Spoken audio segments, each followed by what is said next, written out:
Welcome to the Cauldron of Curiosities.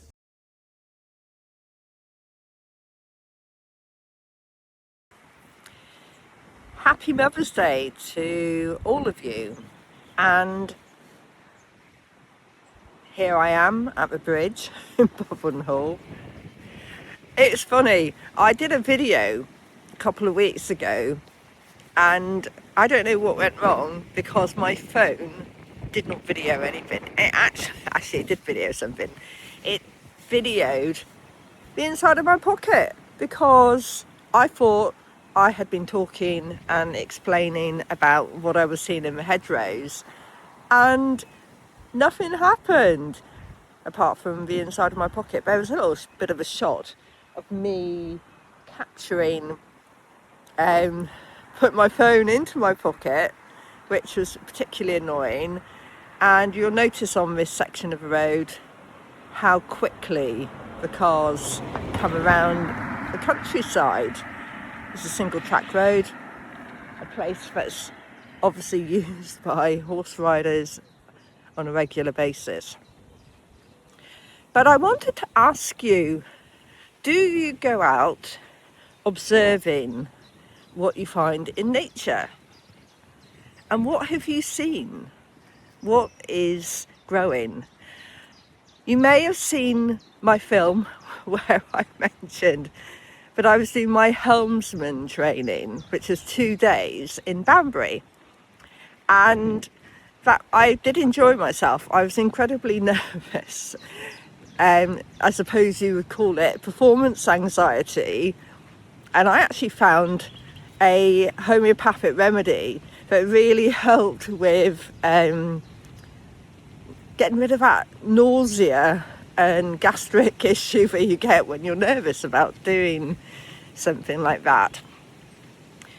But it's called, the one that worked for me, because I did check in with my first aid kit, what would work was Argentum NIT, which is a version of silver nitrate.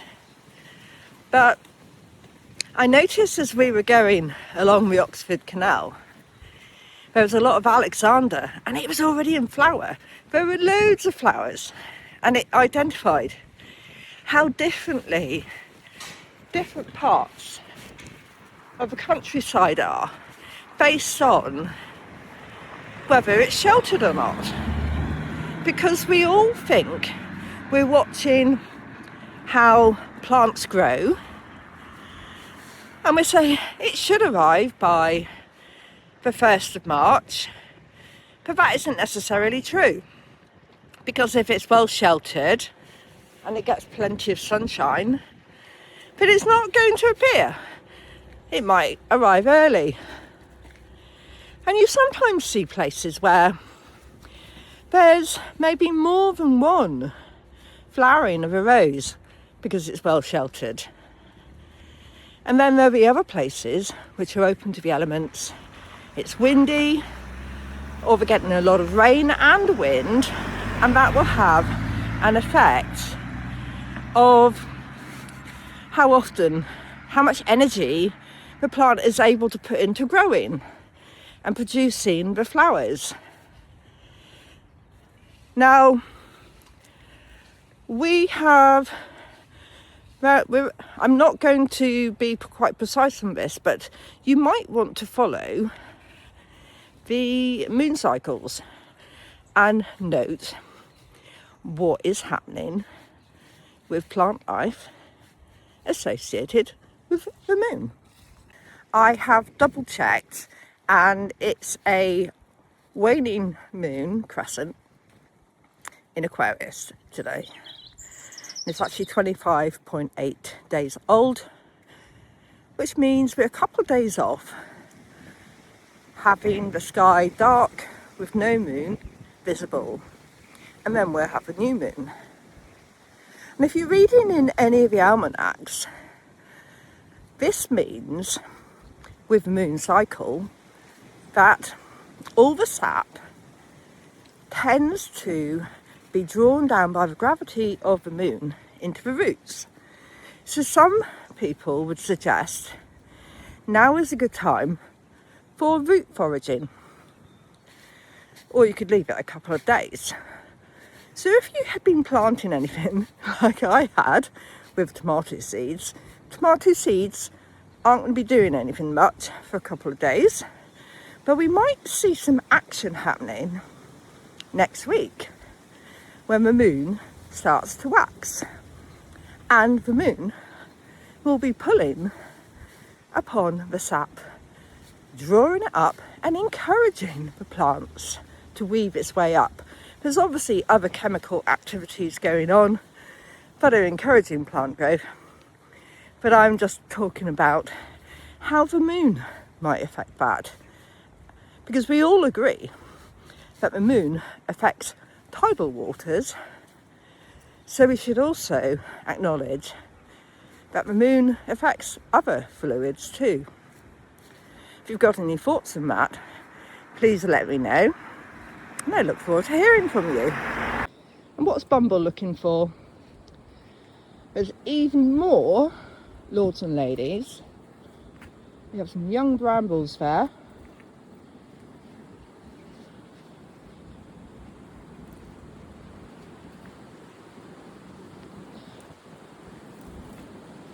The nettles are looking a little bit moth-eaten. That means early caterpillars are coming through.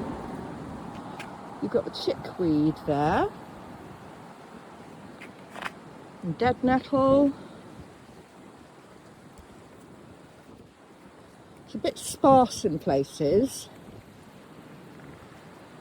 And there's rosettes of cat's ears. Cat's ear is a plant that looks very similar to a dandelion,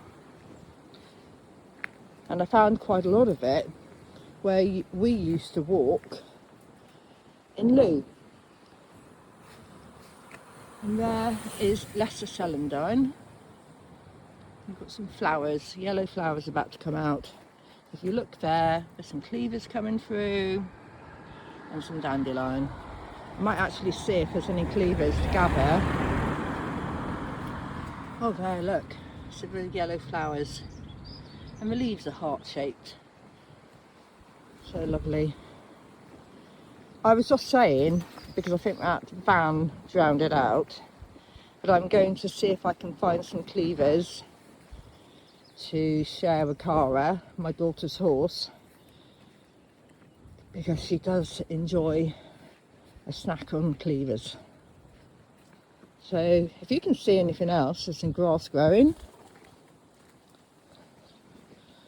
but I can't see or smell any wild garlic or three-cornered leek.